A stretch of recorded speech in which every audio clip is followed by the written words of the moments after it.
ada 3 hal umum yang harus Anda persiapkan. Pertama, Anda harus membuat user interface untuk aplikasi Anda dalam format XML. Kedua, Anda harus mengkonfigurasi membuat suatu kode aktivitas program Anda dalam bentuk file yang beresensi Java. Ketiga, setelah Anda membuat seluruh file Java Anda harus mengincludekan ke dalam Android manifest Anda agar bisa ditampilkan ke dalam user interface Anda nantinya. Jadi itu tadi adalah 3 hal umum yang akan Anda lakukan nanti. Selamat bekerja.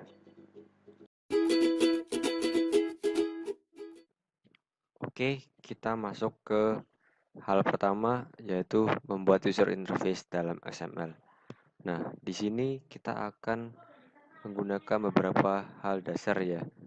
Pertama, dalam XML yang akan kita gunakan dalam aplikasi anti-rabies, kita akan menggunakan the layout di mana aplikasi ini akan bisa ya menggeser suatu layout yang bertumbukan yang akan menampilkan suatu isi tertentu. Jadi maksudnya begini. Nah, seperti teman-teman lihat kita ada XML yang ini, kemudian di dalam XML yang sama akan menumpuk suatu XML yang lain. Nah, untuk menumpuk tadi kita menggunakan fungsi include. Nah, jadi include di sini adalah untuk memasukkan XML lain ke dalam XML yang sama. Jadi ini XML yang pertama, driver layout ya sebagai XML yang utamanya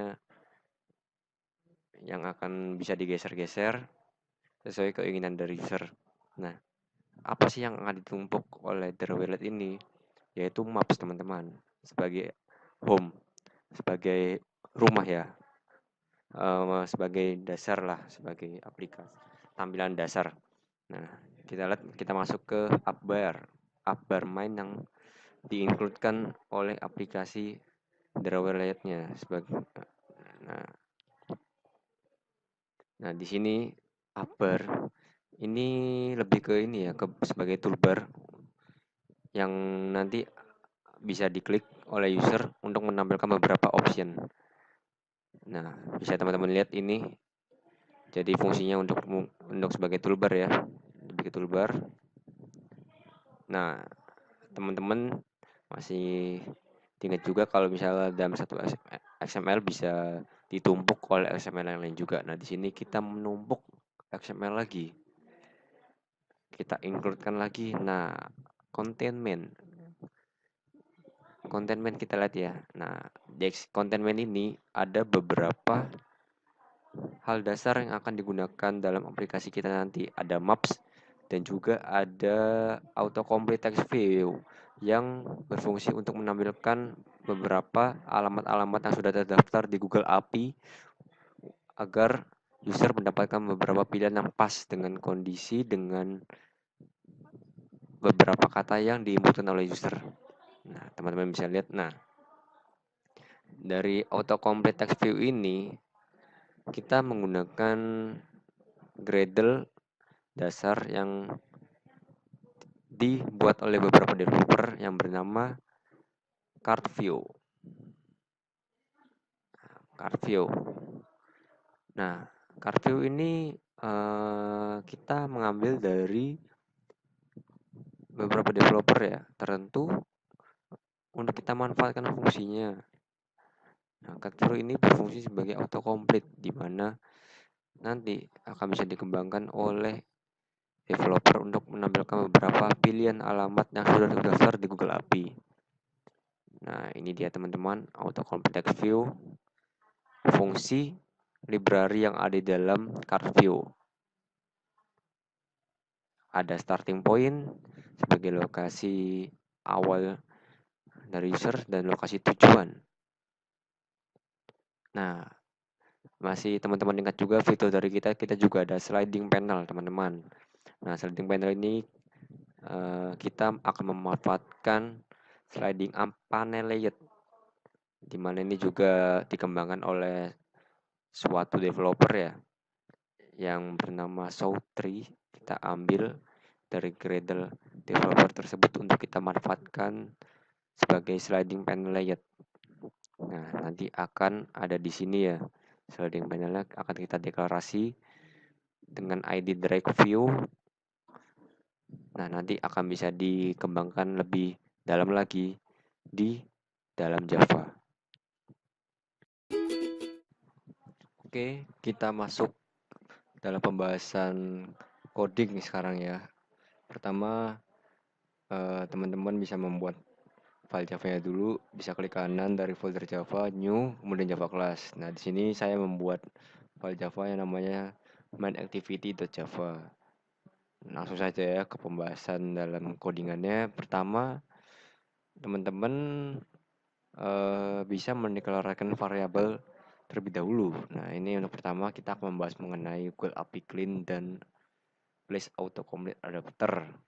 Oke, Place Autocomplete Adapter. Nah, teman-teman pasti juga merasa asing ya karena ini bukan merupakan library, tapi ini adalah kelas yang saya buat, atau bisa dibilang saya mendapatkan library dari GitHub. Jadi untuk Google Application teman-teman pasti sudah tahu kalau ini merupakan library bawaan dari Google API yang berfungsi untuk Maps. Kemudian untuk Place Autocomplete Adapter, mari kita lihat dulu isinya apa. Nah, ini ininya digunakan sebagai fungsi untuk menampilkan beberapa opsi alamat ya.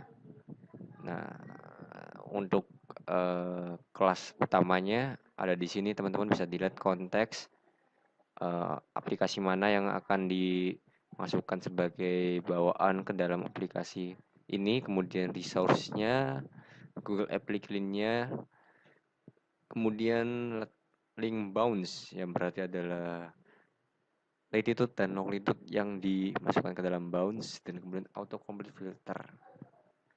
Oke, nah setelah kita tadi sudah membuat objek yang dideklarasikan di dalam kelas ini, kemudian kita akan melihat lagi ya fitur utama dari sini. Nah, di sini bisa teman-teman lihat ada perform filtering yang berfungsi untuk memfilter, intinya ada publish list yang untuk menampilkan pilihan-pilihan alamat yang nanti akan dipilih oleh user.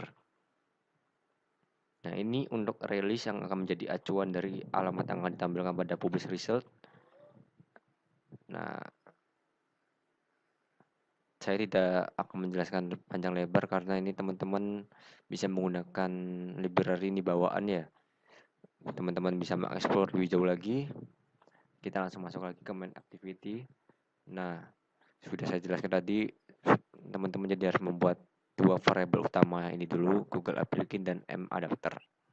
Nah, setelah tadi kita sudah membuat Google Application, kita deklarasikan dulu, kita masukkan API key, kita masukkan bawaan maps yang sudah dibuat oleh Google, kita deklarasikan di sini. Nah,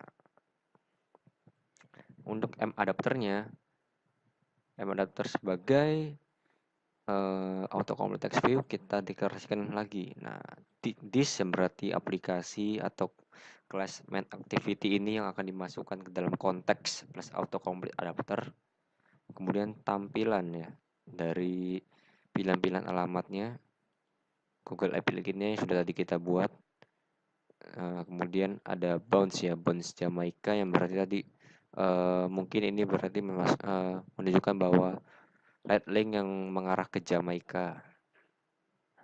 Nah, mari kita explore lagi untuk M adapternya ya. Nah, kita masuk sini. Nah, starting dan destination. Ini maksudnya adalah text view. Maksud saya edit text yang sudah deklarasikan di XML Java tadi yang starting sebagai inputan alamat asal dari user, destination alamat tujuan dari user. Adapter, oke. Nah, kita explore lagi di sini yang intinya adalah teman-teman memberikan suatu fungsi yang akan terjadi ketika starting dan destination diklik ya. Nah, teman-teman tadi sudah lihat ya, place result yang berfungsi untuk menampilkan alamat-alamat yang ada di dalam Google API sebagai pilihan yang sudah yang agak-agak mirip dengan input dari user. Nah, ketika nanti teman-teman sudah mendapatkan place resultnya, teman-teman bisa mendapatkan length-nya atau latitude dan longitude-nya di sini. Kita masukkan ke dalam variable start. Sama halnya dengan destination.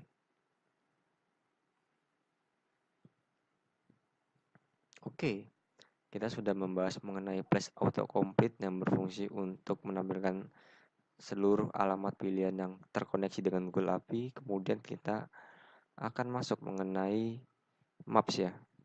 Sebelum itu kita akan kita memerlukan alamat-alamat headline dan sejenisnya dari seluruh database kejadian ya. Intinya kita harus membuat suatu database terlebih dahulu. Nah, di sini untuk memudahkan saya dalam membuat database, saya menggunakan library atau bisa dibilang bawaan atau yang akan memudahkan pendeklarasian kolom-kolom. Saya menggunakan file dbhelper ini. Nah, poin penting dari sini adalah di sini saya membuat database yang berisi atas beberapa kolom tertentu, mulai dari alamat, latitude, longitude, dan sebagainya. Kemudian, ini fungsi untuk insert kejadian yang bisa dideklarasikan atau dimanfaatkan oleh kelas di luar dbhelper untuk memasukkan nilai atau value ke dalam kolom-kolom yang sudah kita buat tadi. Kemudian untuk menampilkan value-nya kita manfaatkan ini fungsi-fungsi dari getter ya. Nah, kita buat dulu pertama variabelnya dulu ya, variabel dari kelas dbhelper.java ini. Jadi kita buat variabel bernama mydb terlebih dahulu, dbhelper. Nah, kemudian kita deklarasikan. Nah, biar gak nol ya, penting ini. Kemudian untuk memasukkan value-value yang akan kita masukkan ke dalam kolom-kolom dari database tadi, di sini saya buat kelas sendiri. Nah, ini dia. Tadi kan di dalam kelas dbhelper sudah ada fungsi insert kejadian yang berfungsi untuk menampilkan value, untuk memasukkan value ke dalam kolom-kolom yang sudah kita buat.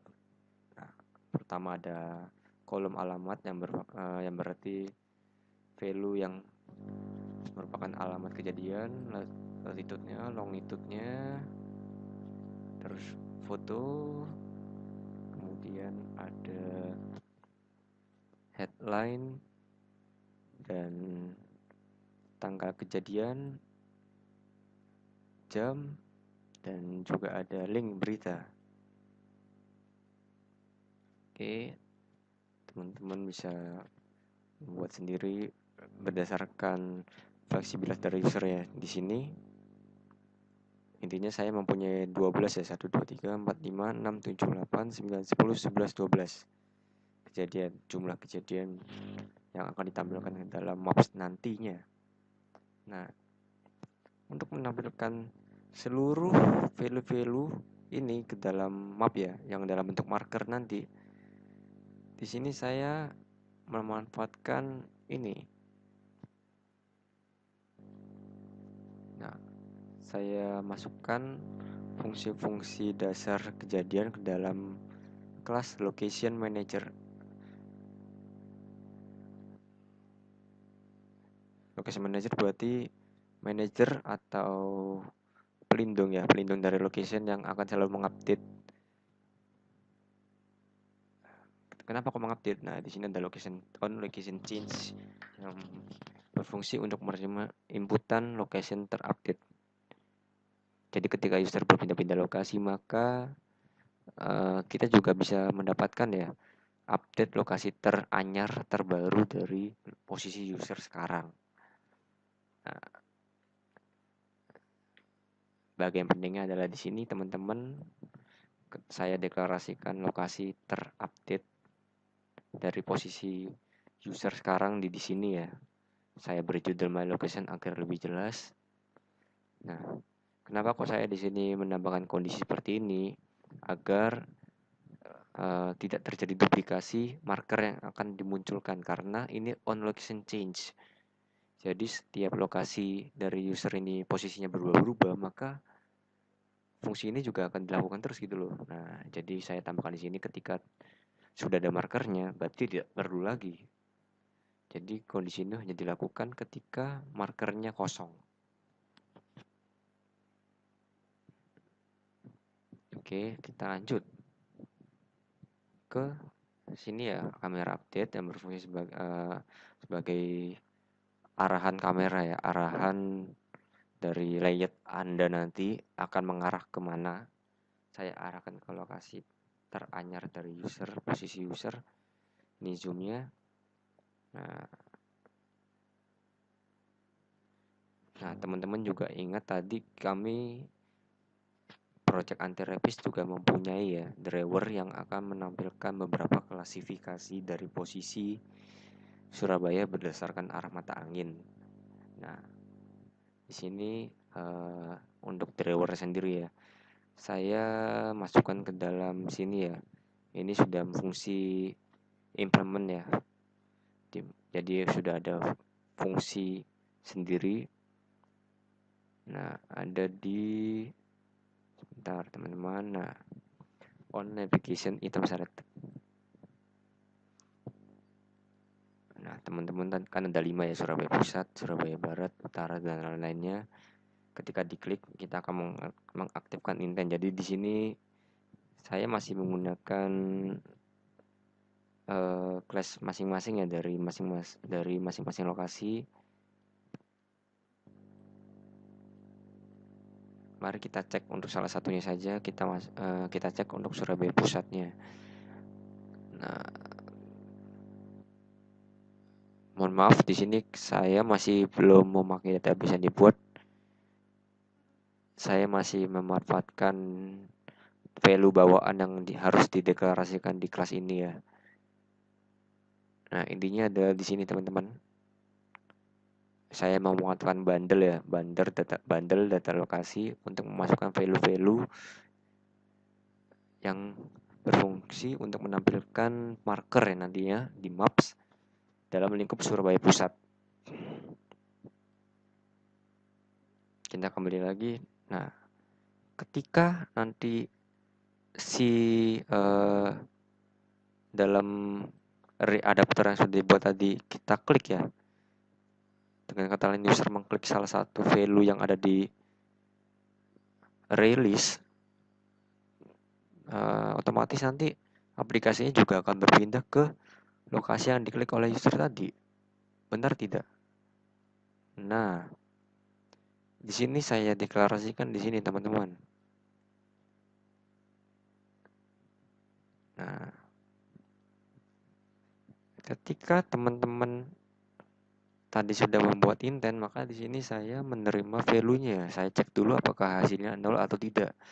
Jika tidak 0, maka saya akan berusaha untuk mendapatkan value yang dikirim oleh kelas sebelumnya. Saya ambil dulu latitude dan longitude-nya, saya masukkan ke dalam variable link, dan saya masukkan ke dalam marker. Saya buat markernya yang akan menunjukkan lokasinya. Nah, di sini title-nya sesuai dengan headline. Mohon maaf, sesuai dengan nama lokasinya. Logikanya gampang ya teman-teman ya. Teman-teman menerima nilai, teman-teman kemudian menampilkannya. Nah, untuk sliding panelnya, mohon maaf, sliding panelnya. Untuk sliding panelnya di sini teman-teman. Nah, element layout ya. Jadi element layout ini adalah variabel yang mengarah kepada layout dari sliding panel. Sebentar, kita lihat dulu deklarasinya terlebih dahulu. Nah, ini dia sliding panel layout ya. Nah, kita hidden maksudnya tertutup dulu. Kita tampilkan ketika markernya sudah diklik collapse. Jadi ketika markernya diklik, maka sliding panel akan muncul dengan dengan keterangan beberapa headline dan foto kalau tidak salah ya. Nah, itu ditampilkan di sini. Jadi nah di sini ya. Set marker on database yang berarti di sini saya membuat fungsi dalam set marker on database untuk menampilkan intent ya, value-value yang sudah dikirim dari kelas sebelumnya. Nah, ini